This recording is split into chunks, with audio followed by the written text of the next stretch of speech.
Hello everyone, চলে এলাম একটা নতুন মিনি ব্লগ নিয়ে। তো আজকে সকালবেলায় মা বানিয়েছিল কড়াইশুঁটির কচুরি আর তার সাথে ঝাল ঝাল করে আলুর দম। তো খেতে তো আজকে এটা দারুণ হয়েছিল। আর এই যে বাচ্চাটাকে দেখছো, এই বাচ্চাটা আমার কাছে আগে পড়তো, তো এখন এখানে থাকে না, অন্য জায়গায় থাকে। তো ওকে আমি আগে পড়াতাম, তো অনেক দিন পরে এসেছে আমার সঙ্গে দেখা করতে। তো এত কিউট, ওকে দেখলেই আমার চটকাতে ইচ্ছে করে, কিন্তু ও ভীষণ দুষ্টু। বিকেলবেলার দিকে মাসি আর বোন এসেছিল আমাদের বাড়ি বেড়াতে, তো আমার জন্য একটা ক্যাডবেরি নিয়ে এসেছিল ওরা।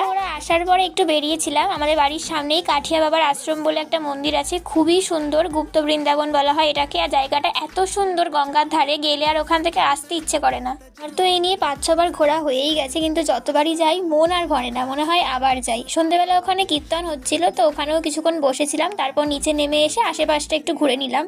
আর আমি তো মন্দির বা এইসব আশ্রম এমনিই খুব পছন্দ করি, তো আমার এখানে যেতে বারবার খুবই ভালো লাগে। আমি কোনো সময় বোর হই না, আগেও বলেছি, যে কোনো মন্দিরে যেতেই আমার বরাবর ভীষণ ভীষণ ভালো লাগে। ওখানে থাকতেই আমার এত খিদে পেয়েছিল যে ওখান থেকে বেরিয়ে এসেই আমি আর বোন চলে গিয়েছিলাম কিছু খেতে। তো তারপর বাড়ি এসে রাত্রিবেলা ডিনার করেছিলাম ফ্রাইড রাইস আর চিকেন দিয়ে। আজকের মতন টাটা, দেখা হবে একটা নতুন ভিডিওতে। সকলে খুব ভালো থেকো, বাই।